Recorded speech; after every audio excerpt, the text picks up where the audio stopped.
It's Charter California Edition. I'm Brad Pomerance. We are joined by Mike Spence. He is a member of the West Covina City Council. And I want to speak about a recent opening of a business in your community at the Eastland Center. Normally, we wouldn't necessarily speak about the grand opening of a business, but this business is unique. This business has been in the news a lot lately for reasons unconnected to its business model. It happens to be an arts and crafts store. The business is known as Hobby Lobby. Now, we all know Hobby Lobby because... Well, there was a Supreme Court decision based around Hobby Lobby and Obamacare and health care and whether or not the central government can violate the religious rights of a closely held company, which Hobby Lobby is. And that was the argument that Hobby Lobby made, that if the Affordable Care Act required a private business to mandate that it provide certain types of birth control, that would violate its freedom of religion, and the Supreme Court ultimately ruled in favor of Hobby Lobby. That's right. Under actually a 1992 statute, the Religious Freedom Act, which is kind of interesting in itself. But be that as it may, let's talk about this grand opening, because normally a grand opening of any business would be a huge event. What was happening in the run-up to the grand opening of Hobby Lobby? Well, obviously there was a lot of talk about Hobby Lobby because the previous grand opening that took place at Burbank had been picketed by people that were upset about the Supreme Court decision. And we had a grand opening of Hobby Lobby. I was the only council member that was able to be there or that would be there. I would have expected that you would have expected that there would be picketing. Well, I think we did expect there might be picketing. What there were a lot of people lined up to get stuff from Hobby Lobby. I mean, Hobby Lobby is obviously a company that people actually really like, and there were a lot of people lined up to get there. And you know, they had a bunch of employees there. They hired 80 employees, and obviously they're going to bring a lot of sales tax revenue to West Covina. And so, I mean, the grand opening went off without a protester. And talk to me about that. Why do you believe there were no protests of Hobby Lobby in West Covina when Burbank, I mean, also in the San Gabriel Valley, saw protesters, and the communities are fairly similar in makeup, demographically, politically? Was it just we're now 2-3 weeks later and people's memories are short? I do think we were 2 or 3 weeks after the decision. I mean, it's one thing to have a decision, you know, that comes out on a Tuesday or a Wednesday, and then you have a grand opening on Saturday. It's another thing when it's 2 or 3 weeks from now. So I think, you know, I think that was a function of that. I think it was a function of that there were other things to do that were going on in the world that week, and Hobby Lobby wasn't one of them. So talk to us about that grand opening, because I have to be honest with you, if I were you, I may have been a little nervous. Forget whether one supports or opposes the Supreme Court decision. You know, there's just a lot of energy surrounding this question. And so, did you have some nerves driving there? Well, I don't think I had nerves. I expected that there might be protesters there. And since I was going to be the only person representing the council. Now, if I may interrupt, why were you the only? Well, you know, some people had scheduling conflicts, and I do think there were some council members that, from what they expressed to me, was they weren't happy with the decision. I understand. But, you know, so I was going to be there. You know, we wanted a Hobby Lobby. Hobby Lobby is good for the city, in my view. The sales tax revenue it brings in, the kinds of shoppers it brings, and it attracts. And, of course, you know, it's hard to argue with 84 jobs that they created. You know, they hired 84 people. So, I mean, that's all good as far as I'm concerned. But, you know, I think, you know, there was a little bit of nervousness. What was going to happen?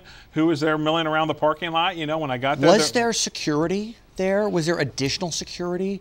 Well, we had one of our police commanders there, and I don't think there was additional security there. I didn't recognize any. But, you know, our staff was there, and, you know, when I pulled up, there were people there, and so I got out wondering, okay, who are these people?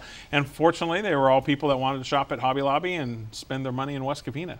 So that's a good thing. So was there an actual, like a groundbreaking or an... Yeah, there was a ribbon cutting. A ribbon cutting. Yeah, we did the ribbon cutting. And so talk to us about what you saw once the doors opened.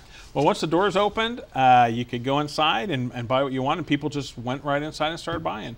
And it was just like a normal normal grand opening with people excited about getting hopefully deals and getting stuff they wanted. You know, Hobby Lobby is unique. Yeah, well, give us a sense. I mean, I have to be honest with you. I just don't live near a Hobby Lobby, so I've never been to. I've been to Michael's, for example, but you explained to me that Hobby Lobby is different than Michael's. It's different than Michael's. I mean, they sell a lot of different. I mean, we have a Michael's in West Covina too. So oh, do you? Okay. So we hope people hit both. Right. But you know, Hobby Lobby. I mean, they have stuff out already for Christmas. For example, oh wow, it's okay. June. Well, you know, Christmas and summer, yeah, and that's because if people are going to make stuff for Christmas, they got to start early. And so they have all their fall stuff out early. I mean, they have stuff for making your own candles and your own soaps, you know, which I don't think Michael's has. And, you know, there's all kinds of different niche markets like that they have out, you know, for people that are do-it-yourself, and which is obviously a growing trend, you know, as a hobby and in some cases necessity in the United States. And so, you know, they have fabrics, they have all kinds of things for people that want to do it themselves. And so there was, like I said, a large crowd of people that wanted to shop there. Now let's back up, if I may, and talk about how Hobby Lobby wound up in West Covina, because I understand they're looking to open a total of 25 stores in the state. You know, Burbank, West Covina, not that far from each other. Were you involved in the process of luring them to the city? How did that all? Well, as a council, we are involved. We do go to the retail shows of all the retail companies, and we are involved in trying to target companies and get them to come to West Covina. You know, one of the attractions of West Covina as a retail place is that we have two malls. Yes. We have the Eastland Center, we have the Fashion Plaza. You know, we're right on the 10 freeway. Oh, yes. You know, straight through, and so we do have, you know, a lot of freeway.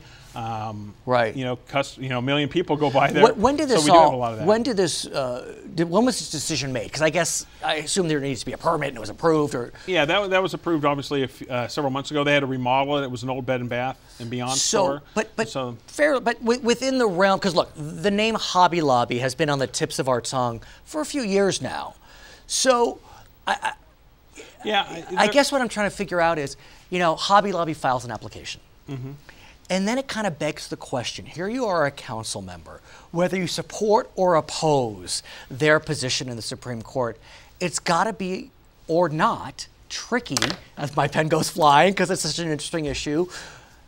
Or, you know, how does the calculation of a controversial business play into a council member's thought process? Well, I don't think it was viewed as a controversial business as it was going through that process. I think as soon as the decision came out, then there was a lot of focus on it being a controversial business. You know, to me, it's not a strip club. You know, that's a controversial business. You know, marijuana, you know. Do you have any in your city? We don't have any marijuana dispensaries. That's a controversial business. Right. You know, those things are controversial businesses. You know, Hobby Lobby is an arts and crafts store. It's a do-it-yourself store. Yes. And they have a great reputation in the community. And so, you know, it's unfortunate that some people were using one Supreme Court decision, you know, to try to target them and take out, you know, their views on them. But, you know, that really didn't come to play until the Supreme Court announcement. You mentioned the sales tax impact, which obviously would be significant. What's interesting to me is Hobby Lobby is one business, and there are others that closes on Sundays, which means there is no sales tax revenue coming in on one day of the week. Does that play into the calculation, completely forgetting why they're closing on Sunday? Because in theory, that's not necessarily relevant to, you know, are you going to approve this business? There's a business that opens 7 days a week. There's a business open 6 days a week. Yeah, and, you know, if a business opens 7 days and they can't get the same amount as someone in 6, you know, obviously 6 is much better. And if you look at Hobby Lobby and, you know, the amount of sales tax we'll get, you know, it's better than some that are open 7. You know, and the same thing, I would love to get a Chick-fil-A into West Covina for the very same reason. When you look at what they sell per store. And they close on Sundays as well. They close on Sundays, and if you look at what they sell per store compared to like a KFC, you know, we would want a Chick-fil-A in our city. And so, I mean, I don't think their business model, they have not suffered because of their business model. Right. And the city is going to benefit because their business model is very successful. For some reason, everybody gets their 7 days in during that 6, and that has not been an issue. And so with businesses like that, with like Hobby Lobby or Chick-fil-A. I mean, I would love to have a Chick-fil-A in West Covina. His name is Mike Spence. He's a council member in West Covina. I'm Brad Pomerance. It's California Edition.